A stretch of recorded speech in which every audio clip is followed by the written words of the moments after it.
Good evening and welcome to Dome at Home, your friendly neighborhood planetarium astronomy online show. Put on by the Manitoba Museum. My name is Scott Young, your host, planetarium astronomer. I'm just keeping my eye on the chat just to make sure that nobody's going to start typing that you can't hear me, because we had that problem last time. I think it's all solved, but you never know, right? Nice to see everybody checking in on the chat there. We always love to see our friends check in, and if you're new, say hi and tell us where you're watching from. We love to be able to tell our bosses, the reach the show has. We may have a bunch of new people joining the show today, I think, because our viewer inbox of images just blew up this month. We got more images submitted for this show than probably all previous shows combined. Maybe not quite, but pretty close. And the reason, of course, was those amazing 2 nights of aurora that we had back in the middle of November. So we had the wonderful northern lights that were a surprise the first night, that were amazing. And then were amazing the second night too, and the first night triggered enough people to get out there. So I think a lot of people got to see that. Anyway, we'll get to your images throughout the entire evening. Gia's telling me the Facebook stream doesn't seem to be working, although it says that there's a bunch of people watching it. So I'm not sure if that must be a local problem. Yeah. Sorry about that, but we do have the occasional hiccup in the chat. Okay, wow, there's just so many people joining us. It's really great to see you all. A lot of regulars. Oh, some new names here. And, Rowan's out there with Ryan and Melissa. And let's see who else. Janet's there, and Gia, and Tara, and Phil and Fallon. Hey, nice to see you guys for a while. It's been a while. Sherry and Jennifer, and James and Dale, Tiffany. Okay, great. Sorry, I won't be able to get to all the names. Is anybody old enough to remember Romper Room, that kids show where at the end they would hold up the mirror and they would say, "Oh, I see Tiffany and Tracy and Jennifer, and oh, I see you too." They never called my name. Never called my name. I was always so disappointed. So anyway, that's why I try and get to everybody's names. I'm trying to work out my own childhood trauma here. Boy. What's the tangent of a tangent? Okay, we have a whole bunch of things in the show today, and I want to go through the obligatory stuff. At the planetarium, we're coming to that season where the shows change. We have the last weekend of our program, Voyage of the Stars. This is a cute family program where a starfish and a shooting star get together and they explore space and under the sea, and they realize how similar those environments are. It looks like it's a kid's show, but it's actually got some really great content and just beautiful underwater scenes and space scenes. It's a great show. This is the last weekend you can see it until it goes into the vault for a little while. So you might want to try and get out there if you've got some family, younger kids that would like to see it. We also will be bringing up for December there we go. Our special holiday show, The Longest Night, A Winter's Tale. This is a different kind of planetarium show. It's got puppets that have been filmed and integrated into the video, and so it's sort of animation but also puppets, and it's kind of an Eastern European feel, almost grim fairy tale kind of thing, but not scary. It's really cool, and it fits really well with the long nights that we get at this time of the year. So that's opening up this week, and that'll run all throughout December, and then after the winter holidays are over and the kids go back to school, we'll be having a whole bunch of new stuff, including a brand new show that I'll tell you about next month. And let's see, we've got a whole bunch of other things to get to. I think we're going to go right into one of the viewers' favorite segments. We're lucky to have back with us Ulrike Schreckenbach to provide a binocular challenge. And let's see if we've got Ulrike there. Are you there? I'm here. Hello. Great, great. Please tell me that you can see and hear Ulrike. That would be great. I just keep talking for test. Yeah, exactly. Yeah, hopefully, I think it's all working. So we're good. There's a Good. bit of a delay on the chat by the time it comes into me, so I'm not quite sure. But anyway, why don't we get you right over to the PowerPoint here, and where are we going to start with our binocular challenge this month, Ulrike? So we are going back to the big M, the Cassiopeia, please. Okay, there we go. We did that in November and we are going to use it again. Okay. And the story behind that is last month in November, we looked at M103, Messier 103. And after I had actually found it, I was just looking around at the sky a little bit more with the binoculars. And I found an object that I thought looked interesting. And so I looked a little bit closer what it looked like. Of course, I took some sketches, you know me. And then I went this way and that just to make sure I would find my location again. And so I could pinpoint what object it was. And I thought the best way to share that mini journey of discovery with our Dome at Home family is by doing a mini series, and that's why we have October and November for a binocular challenge this time. Okay, great. Well, let's here we'll bring. We're going to Yeah, zoom in. Yeah, let's recap a little bit what we did in November. So we looked at the M and especially the, as you always said, Scott, the squashed side that looked like somebody had been sitting on it. yeah, that's right.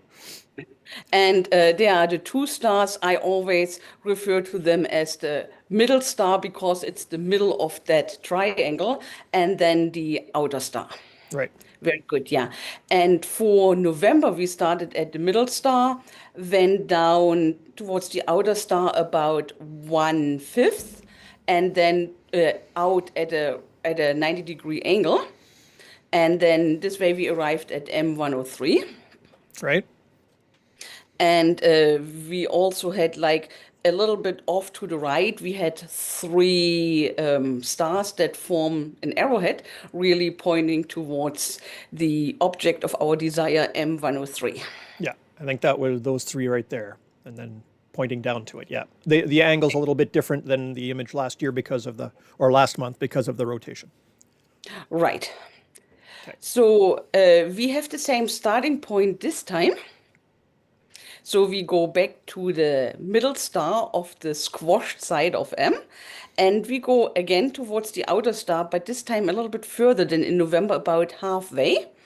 And then we turn left, pretty much a 90-degree angle, about 1/5 of the distance between the two M stars. And there we come to Caldwell 10. Oh, And which I've written here as NGC 663, which is its other name. Yes. But yeah, that's same I was object. really excited to find the Caldwell catalog because a lot in there is binocular friendly. Yeah, it's named for Patrick Moore. Decided that the Messier list missed out some of the really good objects that are very binocular friendly, particularly star clusters. And so he made his own list, but he couldn't call them the Moore list because that would be M as well. So he used his middle name, and that was Caldwell. So we have the Caldwell catalog of 110 objects, and he leaves out the kind of boring Messier objects, but he adds in a bunch of these beautiful star clusters that we can see. And like you say, they're all binocular friendly. Right. Another way to arrive at this is we are going again back to our starting point. And now that we had in October established where M103 is, we could go M103 from the starting point to M103 and then pretty much in the same direction, but twice the distance. And we again land at Caldwell 10. Yep. And what I liked about Caldwell 10 is it makes a really nice triangle with the two Cassiopeia stars and a triangle that's like symmetric. The two shorter sides are about the same length. Oh, right. Yeah. So it's basically like a perfect. What do you call it? Isosceles triangle or? Equal-sided, something like that. Yeah, equilateral triangle. Yeah. I forget my geometry. It's ironic. My youngest is doing that right now, so I should know what this is. But anyway, yes, it does form a very nice triangle, and that makes it really easy to spot. And actually, if you're using binoculars, those two stars fit right in the field of view of your 7 by 50 binoculars. So you can actually see both of them at the same time. And again, a little bit off to the side of Caldwell 10, there was once again a group of three stars. Yeah, these little ones here, I think. And And they yeah, point right back. they are not very bright ones, so they are really on the darker side. But again, they form a triangle, like a little arrowhead that points again directly towards the Caldwell 10. So I really loved finding that object. There are so many ways to arrive there. And again, like this symmetry is something that really intrigues me. Yeah, and it makes it really easy to confirm which thing you're looking at. If you know that the thing you're looking at forms a triangle with certain stars or whatever, that way when you're looking around, because in Cassiopeia there's actually, I think there's 3 or 4 other Caldwell clusters all within a couple of fields of view of binoculars in Cassiopeia there. So there's a bunch of things to look for. So hopefully we'll get a few more. We have more binocular challenges coming up next year, so Excellent. don't give it all away, Scott. Okay, I won't. I absolutely won't. But yes, it's a beautiful spot, and thank you very much, Ulrike, as always, for bringing us your knowledge and experience in observing the sky with binoculars. We would love to hear people tracking this down and either making a drawing of it or just telling us the story of this. Let us know how you use this in your observing. All right. Well, thanks very much, Ulrike. It's always great to see you. And we will see you. Let's see. We will have another show. We won't see you before the end of the year. No, it's the last show for it's the last binocular challenge for this year. That's so Merry Christmas, everyone, or whatever holiday you celebrate, and then wishing everyone many blessings for the next year. And to you too. Thanks very much, Ulrike. Thank you. Okay. I love those segments, and not only because I don't have to do all the work for them, but it's always great to have other folks involved in the show. So if you've got something you'd like to share with people, if you've got a piece of expertise you would like to bring to people on the show, let me know. Drop me a line through all of the usual ways. You can reach us, here we go, you can reach us through Facebook. Our YouTube channel is Manitoba Museum.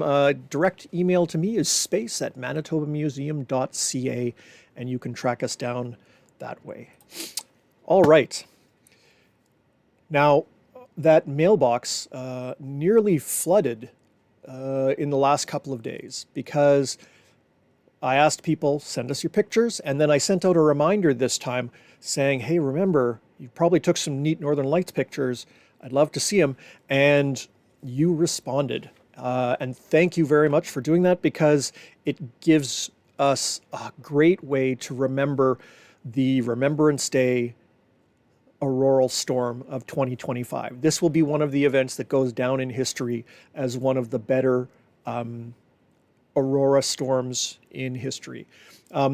It wasn't necessarily the brightest overall. There have been times where the sheer brightness is more, but what was really unique about this one was the red color. I mean, I was driving over to a friend's place, and I got to the driveway and I looked up in the sky, as I always do, and I thought it was going to be cloudy, and the sky just had this eerie electric red glow, and it didn't even look real. It looked kind of like the red in a rainbow. You know, you can see the colors there, but you know there's not an object that is making that color.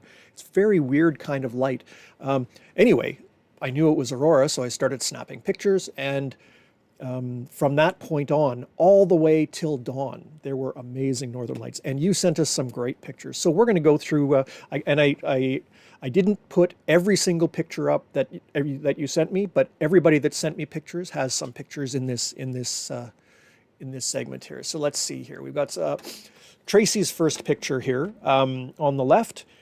Sort of reminds me of what it was that I saw when I first got out of the car. It's just this mass of red in the sky. It wasn't the conventional curtains of green and there's pillars and waving and things like that. It was just a massive glow. There was so much energy coming from the sun that it wasn't just making the the atmosphere glow. It was just saturating the atmosphere with so much energy that the color was just sort of like blah everywhere. So this one really brings that to my mind. I snapped a couple pictures. I've got an older phone, and you can tell it doesn't have as good red sensitivity because my reds tend to look quite a bit pinker. But anyway, that's just the way that goes. Let's see who's next here. Melissa Teague, I'm going to say. I hope I got that right. From Arborg, sent me some shots. First time submitter. Thank you very much for sending them along. I love this because you've got that sort of electric magenta color and still some of the green. And this is from right in Arborg. Now, Arborg is not a gigantic town. It's a little ways away from Winnipeg, so you don't have as much light pollution, but you've still got all the lights you can see around, and yet it was just coming right through the light pollution. It was absolutely brilliant. Randy Hebert, or Hebert, I'm not sure how you pronounce that, but it looks like it should be Hebert, sent me this great shot. And this is one of the things that I love that I never think of when I'm taking pictures. You really need to have something in the foreground to give it that oomph. The silhouetted tree with all the leaves down, and then the aurora in the background. Beautiful shot, Randy. And there's a couple more of yours in here as well that will be coming up here. And the colors, you can start to see a little bit of structure in here as well. And one of the things that I notice is my cell phone tends to take, I think it's 3-second exposures. And so anything that moves in 3 seconds blurs out. But if you can take shorter exposures, you can start to capture that structure and that changing stuff. So that's a really great shot. Let's see. Here's another Melissa one from Arborg. And this was another thing that struck me on that Remembrance Day night. There was the red, and then it was like there was just a wall, and then it was green on the other side. Now, usually, the way it works is that you've got green sort of at the bottom, and then the red sort of is a continuation of that same curtain. Here, it felt like there were two levels of the aurora, and really that's what was happening. The really intense red and purple color was coming from much, much higher altitude, and so we sort of had a couple of levels that we were looking straight up through, which, again, spoke to the power of that event. Back to Tracy here, another shot from near the city, I think. I really like this one because, again, you've got that red versus the green, but this kind of looks like if I was one of those folks that saw images of, angels or dragons or whatever, I'm sure this would be a something. I mean, I can actually see 3 or 4 different kinds of figures in there just using my imagination. Just a great shot. Fantastic. And again, this is taken with a cell phone. It's amazing how good cell phones can deal with aurora pictures. Gia Walker has been sending us her pictures for a long time.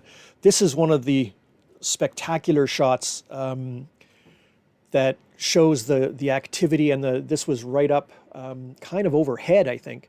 So you get what's called a coronal aurora, where it's sort of all radiating from the point directly above you, and you've got the reds and then oranges and yellows. Those are not common colors. Again, those only happen when you wind up having a really energetic event. So a beautiful capture of that. Another Randy shot, and this looks kind of like a more conventional aurora. You've got the green at the bottom and the red over top and stuff like that, except these are northern lights, and look where we're looking. Here's Orion the Hunter. There's his belt over here. This is basically the east, and this way it would be south. The aurora was being pushed so far down away from the pole by this huge amount of energy. They saw it almost all the way to the equator. People saw it in El Salvador. They never see aurora there. It's extremely rare. So again, super energetic event, and it just speaks to the amount of energy that came from the sun and all interacted. We were expecting this, but we thought it would hit us the next day or maybe the day after. It actually got here about a day and a half earlier than expected. So not only was it a lot of energy, but it was moving faster than normal, and that also helped to sort of make everything an active event.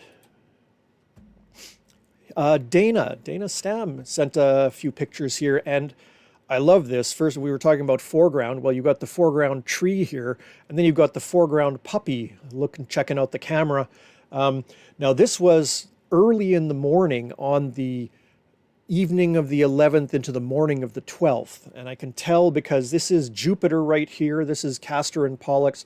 This is the moon rising, overexposed because you're taking a longer shot to see the aurora. But this was active all night, and it sort of got really intense and then faded away a little bit to a level that would still be an impressive show if it wasn't, you know, in between these even more impressive shows. And then it would swell up again. And then right around 5 in the morning, we started to see this kind of activity. And I've seen a couple videos where people can shoot really, really fast exposures. And there's actually a lot of pulsing going on. Like this section would light up and then this section would light up and so on. It's almost like the whole sky is strobing. Very incredible. And this is a beautiful shot. Awesome, Dana. Thanks very much for sending that in. And I love the fact that your puppy was there with you. I assume that's your puppy and not like a wolf or something. Gia, again, we've seen Gia's images before, and we know that she loves to shoot with buildings and things like that, and she has a great eye for composition. So here we have, I think this might have been on the second night, actually, because here we have sort of the more structured aurora rising up with the green at the bottom and the pink over top. Here's the constellation Lyra over here, so we're kind of looking off towards the west, I guess, fairly early in the evening, and you know, beautiful with the church in the background. And you can actually see that the whole church is like everything is lit up with a greenish kind of glow because the aurora was just that bright. It cast shadows on the ground. So. Beautiful. Back to Melissa in Arborg. I think this was also the second night. And again, you're starting to get the more conventional shapes of the curves and the curtains and things like that. But to have a night like that goes all night, like there was enough time for people to see that it was happening on social media, get their stuff together, drive out of town, take a bunch of pictures, come back, and then be ready for the next night, and the same thing happened again. And I'm really glad that we got so many people out there taking images here. Let's see who else we have. Oh, my friend Richard Conrad. Oh, and I see Conrad is spelt wrong. That should be K-O-N. I don't know if that's spell checker or what. Sorry about that, Richard. Again, just the beautiful colors. You've got the conventional greens. This is sort of the standard color of aurora when we see it. But then superimposed on that, you've got these other layers of the yellows and the magenta and things like that. Just, I feel lucky that I was able to see this event, just because often I'll hear about it the next morning. I went to bed early, or I was busy and I couldn't go out, and then all these pictures start flooding the internet and I missed it. Well, this time I actually got to see it too, so I'm pretty happy. Another shot from Randy, and again, having those trees there is just a beautiful way of sort of providing that context of where things are in the sky. I wound up taking a bunch of pictures almost straight overhead, and so it's all sky, and you can't really tell which way is up or anything like that. But so having this kind of framework is beautiful. I'm not sure, Randy. I suspect this is with a DSLR and not with a cell phone. But if you're out there, check in and let me know. I'd love to know. Let's see. A couple more shots. Some of the vertical ones here.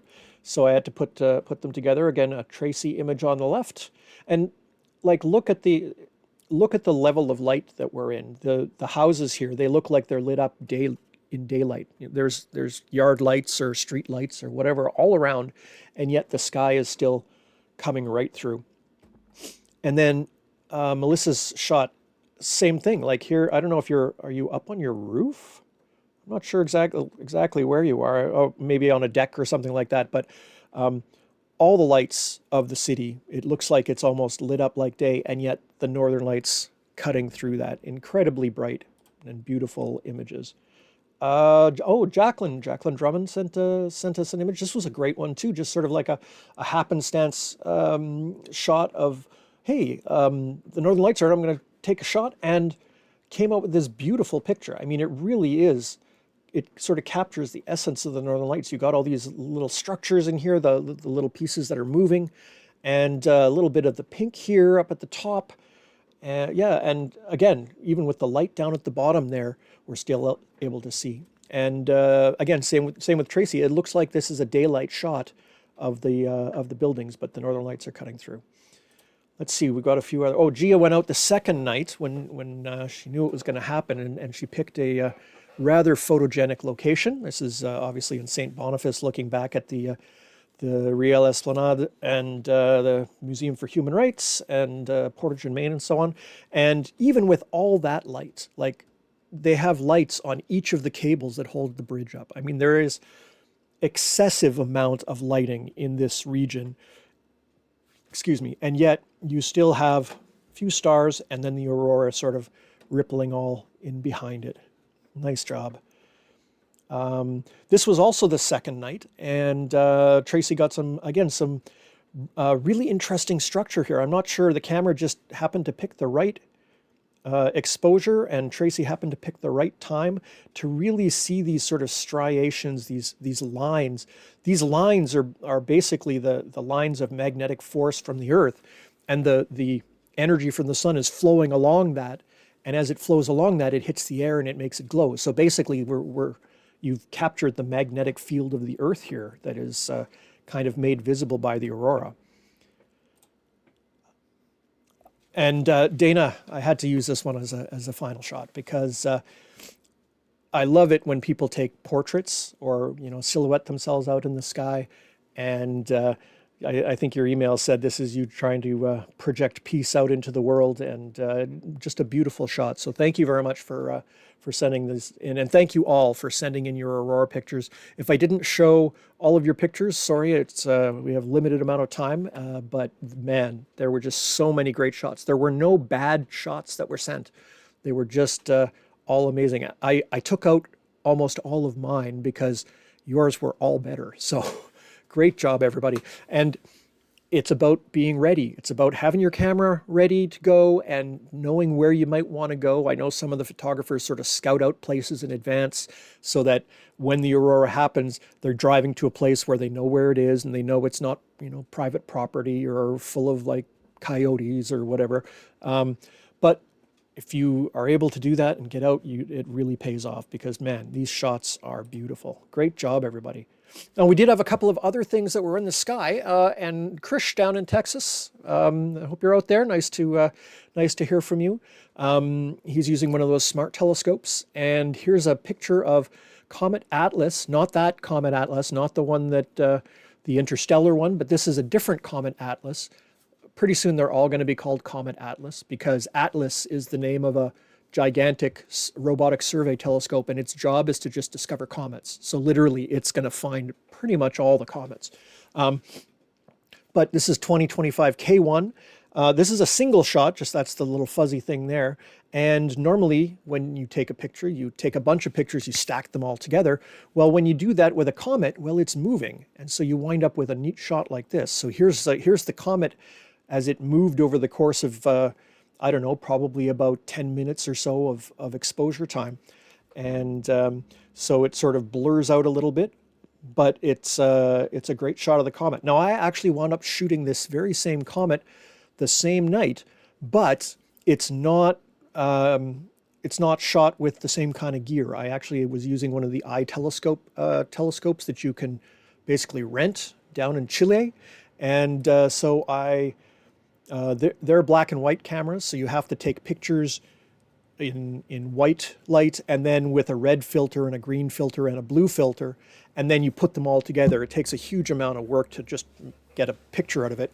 But because the comet was moving, I didn't want to have the comet blur out, so I had the stacking all happen on the comet. And so it looks like the stars are like dot-to-dot lines of different colors. But that's because I moved all the frames so that the comet picture would overlap. So you've got a little head of the comet there, and there's the tail. The tail actually goes way out here. Not sure how much of that will come out on there. And if you zoom in, it turns out that this is the comet that the head of it is breaking apart. And I caught the two different pieces there. There's apparently a third piece somewhere off to the back that I couldn't quite see. It was maybe a little bit too faint. But anyway, was able to see a couple of those. So that was kind of cool.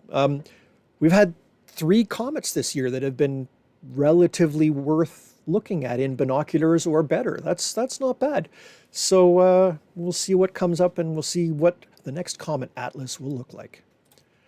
All right.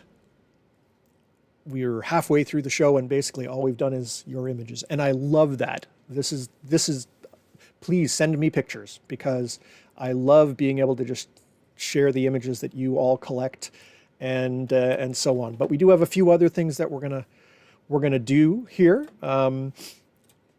Coming up in the month of December, we have a couple of different things happening. There is, of course, it's getting cold. We still don't have snow here in Winnipeg. I mean, there's a little sprinkling that fell today, but I don't think it's going to last. But it is getting cooler. We're getting those long winter nights, and it's a great time to observe. Also coming up, we have the Geminid meteor shower, the best meteor shower of the year, and we're going to talk about that in just a couple of minutes. But first, I think it is time for Cool Space Stuff! There was a lot of cool space stuff that happened this month as well. And some of it is cool, as in it's important or interesting, but maybe not great. One of them is the Starliner spacecraft, designed by Boeing. They flew it up to the space station, and you might remember its engines stopped working for a little bit, and they kept the crew up there they were supposed to go for 10 days, and they wound up staying for like 170 days or something like that. Finally came home on a different spacecraft. The next flight was supposed to include Canadian astronaut Josh Kutrick. Well, this week, NASA decided that the next flight will not include any astronauts. It will be an unpiloted cargo mission to the International Space Station to further test things out, which means that officially Josh has lost his seat on that space mission. Now, of course, he'll probably be assigned to a future mission, but until this one completes the cargo mission, they're not even talking about what the next one might be. So for now, Josh has been sidelined. I'm sure he's trained to fly this spacecraft and to work on this spacecraft. So I'm sure he'll probably fly on it in the future to the International Space Station, but we just don't know when. So that's a little too bad. And Josh is a great guy, and one of the newer astronauts. And this would be a flight that would be really great for Canada to be on the test flight of a spacecraft like this. But anyway, we'll see what happens. I see a couple of questions here, and I'll get to them right after Cool Space Stuff. Yes. Speaking of Canadian astronauts, there's Jeremy Hansen on the right, and he and the Artemis II crew are going to fly no earlier than February. And in fact, this week, NASA and the Canadian Space Agency sent out all of the stuff for media accreditation and social media presence and things like that. And they're also asking us to, plan a watch party. Well, I'm hoping that I will have a watch party, and that watch party will either be hosted from here in Winnipeg or from the Kennedy Space Center at the launch site, because I've again applied to get down there and see the launch. Now, I went down there a couple of years ago to see the Psyche launch, and we covered that on the show, and that mission is ongoing on the way out to the asteroid that's made out of metal. It's a way different thing going to the United States now. If I get accepted, I'll have to figure out if and when I'm going to do that. But I figured I might as well throw my hat in the ring, and if I don't get in, then I don't have to worry about it. But this will be probably one of the most significant Canadian space launches ever, with Jeremy going around the moon. So anyway, we'll as things progress, I'll keep you informed. Speaking of moon and rockets and things like that, things have got a whole lot more interesting in the going to the moon category. The Starship, which is this rocket at the bottom here from SpaceX, has flown or has been launched 14 times or something like that. And they have the engineering process of launch it real quick, fix a bunch of things, learn a bunch of things. It'll all fail, but we'll learn from the failure and we'll get better. Well, they've been trying that approach for a couple of years now, and they're still not doing anything all that functional. I mean, the rocket has gone up into orbit. The booster has come down and land. They've had problems with their payloads, and they still haven't done any of the moon landing stuff they're supposed to do. You know, I wouldn't say that it's been a spectacular success, but they are making progress. However, Blue Origin, which is owned by another billionaire, Jeff Bezos of Amazon, has launched their New Glenn rocket. Now, New Glenn is not currently as powerful as Starship. However, it worked on its first launch, and its second launch sent a pair of NASA probes to Mars. So they're coming on pretty hard for SpaceX, and they just announced their new, it's called New Glenn, and then the new version is the New Glenn 9.4, which basically has more engines and will be almost as powerful as Starship and be able to carry almost as much cargo to orbit. That has not flown yet, but it's basically just a slight expansion of the New Glenn rocket, which seems to be working really well. We have a space race now between two rival billionaires rather than between, the United States and the Soviet Union. We'll see what happens there. It could be very interesting because SpaceX has been maybe floundering is too strong a word, but certainly they have not been on the path to success as directly as they were maybe a year ago. In fact, they're working on the Block 3 Starship, and it basically blew up just sitting there. Like it doesn't even have an engine in it yet.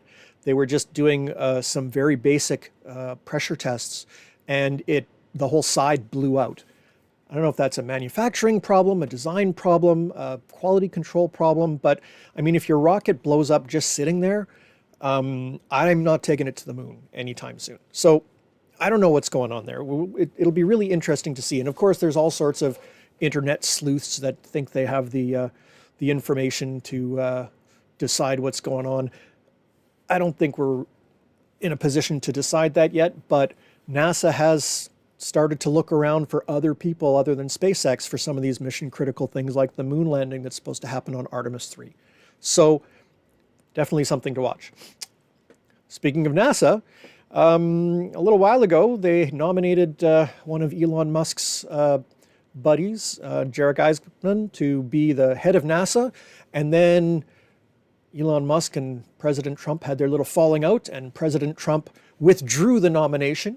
And then they gave it to the Secretary of Transportation, who knows nothing about space. And now they've renominated the same guy. So lots of kerfuffle at NASA. The people that I know there that are still there, and people are getting out, which is scary, say that there's a lot of confusion in terms of what's happening. They still don't have a guarantee of what their budgets are going to be. There's all sorts of cuts that are on the table. It does not look like a very good environment right now, just like a lot of things in the States, which is disappointing. And that's the reason that I'm hemming and hawing about whether I go down to see Jeremy's launch in February. Let's see, what else do we have? Oh, this was a perfect example of how NASA didn't seem to be doing a great job. I don't know if you saw we're releasing these new images of interstellar comet 3I Atlas. That's the one that some people said, oh, it's an alien spaceship. Well, no, it's not. But still, it's an interesting thing. And they were going to release all these images. And then they released pictures like this. Like that? NASA? Really? In fairness, these pictures were taken when the comet was on the far side of the sun, so it could not be seen from Earth because the sun's in the way. So these pictures are the only ones we have during that time of the comet's orbit. And they were not taken by the Hubble Space Telescope or something like that, because those are all here on Earth or around Earth. They were taken by spacecraft on Mars or spacecraft, the Psyche spacecraft on the way to the asteroid belt. Those things were not designed to take pictures of comets. They were designed to take pictures of Mars or an asteroid or whatever. So it's like taking whatever security cameras you have around the city and trying to take portraits of people. They're not going to turn out great. But I don't know why NASA didn't say that. Like they made it like it was a big deal. And if that wasn't enough, they couldn't do it when the pictures were new, because that's when their government was shut down in the United States and they weren't allowed to basically do anything. So these were terrible pictures that were like a month and a half out of date already. It was a real mess. I had to stop watching the press conference, even like the smirks of the media in the room, that it was embarrassing. Not a great performance. Especially, and this kind of hurt, around this object. There's all sorts of folks and all sorts of conspiracies and all sorts of rumors of, is it alien technology? That was a valid question to ask when we discovered it, because comets that come from other solar systems, we can't assume they're going to be like ours. Like, it could be anything. Who knows? We should ask a question like that. Is it an alien spacecraft? It's kind of on a path that if you were an alien, you might want to choose that kind of path for your spacecraft. But then we looked at it, and no, it's a comet. So this is just, this is being seen as, oh, it's a NASA cover-up now. They're not showing us the real pictures, blah, blah, blah. Anyway, and speaking of that, so this is what Comet 3I Atlas looks like now. This was taken by the Gemini South Telescope in Chile, and it is pretty much what comets look like. There's a bright spot in the middle where the nucleus of the comet is, a snowball probably 10 kilometers across or so, and it's surrounded by this cloud of dust and gas, and then there's a little bit of a tail. This is exactly what comets look like. I mean, we've seen thousands of them, and it's a comet. That doesn't stop people from looking like idiots. I mean, there's a guy at Harvard University, one of the most respected universities in the country, astrophysicist, who just won't give it a break. Well, it looks like a comet. Maybe it's disguised as a comet. Oh, maybe it's dropping off probes at Jupiter. Maybe it isn't. We looked. Science means you ask a question. There's no stupid questions. But then you collect evidence. And if the evidence says the question is wrong, then it's wrong. And you don't keep asking it. However, this particular individual sells books about aliens. And so he's basically using his Harvard credentials to sell his own books. And that kind of summarizes the way that social media science seems to be going right now. Yeah, not a real picture of the guy from Harvard, but it might as well be. And here we have, I just wanted to have a comparison here. Here's the rocket that Jeremy Hansen is going to ride around the moon in February or March or April. Here's the New Glenn rocket that just launched stuff to Mars. Here's the Starship. This is a picture of Block 2, which just finished flying and had a couple of successful launches. They're now onto the Block 3 spacecraft, which is the one that just blows up on the ground sitting there. They're all big rockets. And then you've got the ones that are launching all the time, 3 times a week or whatever. The Falcon 9 is putting Starlink satellites or other satellites up into space. So these things are going all the time. They just landed, I think, their 523rd booster landing, coming back and being reused. So it's been a game changer, the way that things are happening. But you can't just take a rocket like this and scale it up to this. Things like that don't just scale linearly, and it's not as easy to recover big pieces. Nothing here from the Orion spacecraft. Well, the boosters are only used for 2 minutes of flight, and then they fall off, and they fall into the ocean, and they can be recovered. The rest of it is thrown away, because if you're going to go to the moon a dozen times, that's a cheaper way to do it. Now, if you want to go to the moon 10,000 times, that would be very expensive, throwing away most of your rocket. And so you need a system like one of these ones that has reusable parts. But there's the competition between making it reusable, making it cheap, making it fast, making it good. The engineering triad is fast, cheap, good, pick any two. Okay, you can't have the third one, right? So it'll be interesting to see. We know that this one is going to the moon for Artemis 2. This is supposed to be the moon landing device for Artemis 3. It hasn't even got into space long enough to do any of, well, anyway, I don't think it's going to happen. We're going to have to see what happens after Jeremy's flight. But until then, it's all systems go.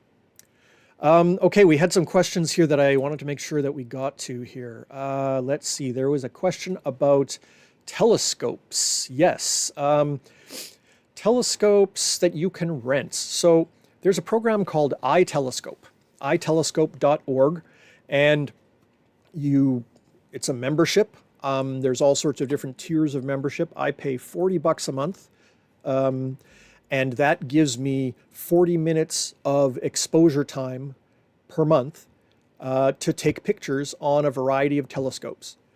And there are telescopes in Utah, in Chile, in Australia, in Spain, and everything from a DSLR with a wide field lens all the way up to a 1 meter class telescope. Obviously, the bigger ones are more expensive, and so you don't get your 40 minutes worth on the big telescope. It's sort of prorated. I usually save up and then do everything in one kind of shot. It's a little pricey if you just want to poke around, but they do have a couple of free telescopes that you can submit pictures to, and it runs your pictures and it downloads it to you, and then you have to do the processing yourself, which is perhaps a little bit of a challenge, but they have some programs that'll help you out. iTelescope, and there's another one called SLOOH, SLOOH, and they also have telescopes, and they work with schools as well, so you can do sort of teacher-student kind of programs and stuff like that. So those are the ones that I've used. There are a few more out there. There are people that have just rent out time on their own backyard telescope when they're not using it.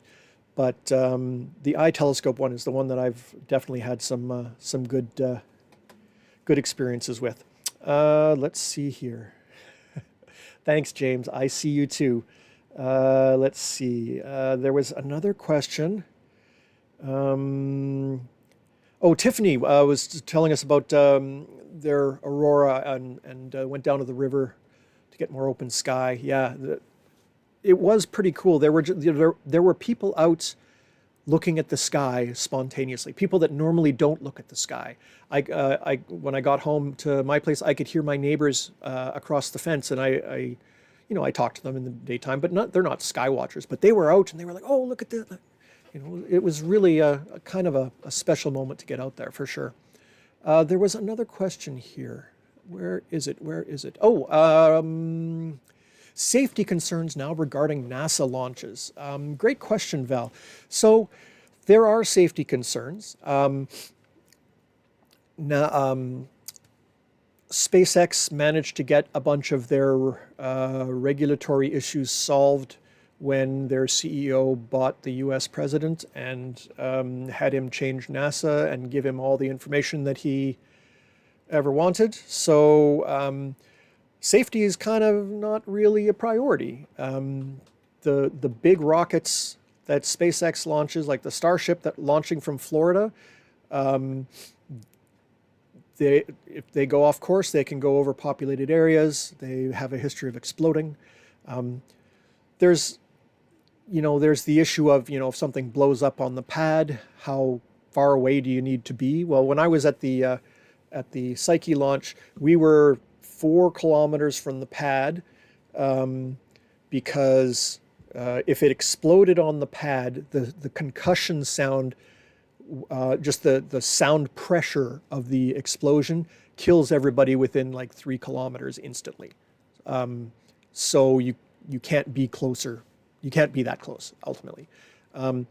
With Starship, it being so much bigger, it's obviously going to be a bigger radius. I am concerned about where safety is going with NASA, for sure. And even with other places, like there's a couple of places in Canada that are now doing launches. There's a place out in Nova Scotia that is launching currently sounding rockets, but they managed to short circuit their environmental review, and they didn't really listen to any of the people that live in that area. And you know, there's sort of this idea that, oh, business can do whatever they want because it's business and we have to do business. And I think when you're doing dangerous stuff, you might need to take a second look at that. Anyway, NASA used to be very good at that, and I think that has really degraded. Jacqueline is asking, where did the snowball of the nucleus of the comet originate from? Well, that's the big question, isn't it? We believe that the solar system started with a big cloud of stuff, and gravity starts to pull it all together, and long story short, the sun forms in the middle, and when the sun turns on, it basically, the energy melts or pushes away all the light stuff from the inner part of the solar system. So you've got rocks down in the middle part of the solar system close to the sun, the Earth, the moon, Mercury, Mars, that kind of stuff. The lighter stuff is farther out, and then the frozen stuff only survived at the very, very edges of the solar system. And so out around the solar system, there is a big cloud of icy snowballs called the Oort cloud. And the Oort cloud is probably about halfway to the nearest star. Like, it's really, really far, way, way beyond Pluto, like 1,000 times farther than Pluto, something like that. And it is full of a swarm of these comets, which are basically ice, frozen water, frozen carbon dioxide, frozen methane. And most of the time, we can't even see them. They're so small, they're so far away. But if two of them happen to bump, one of them might ricochet off a little bit and go into a different path that brings it closer into the solar system. And then once it starts getting to the sun, it starts to melt and all the stuff flows off, and that's the big tail of the comet. And so that comet can go around the sun over and over and over again, and it leaves behind a big trail of all of the stuff that was in the comet. You know, if you pick up a snowball from the ground, it's not just pure H2O, water, frozen. It's got twigs and dirt and sand and all sorts of stuff in it. Well, think of the space equivalent. All of that stuff is released into a trail that is left behind. And this is the perfect segue into our meteor shower, because when a comet goes around the sun and leaves a trail behind it, well, that trail is full of dust. If the Earth happens to go through that trail of dust, each piece of dust crashes into the Earth. And of course, that's not a collision that we have to worry about. We're going to win that one. But the piece of dust hits our atmosphere so fast because the Earth is moving 30,000 kilometers an hour, something like that. And the piece of dust is moving maybe in the other direction. So by the time they hit, there's all this speed energy that has to get turned into another kind of energy because the thing hits the Earth and stops. It heats it up, it just vaporizes it, and we see a meteor or a falling star, a shooting star.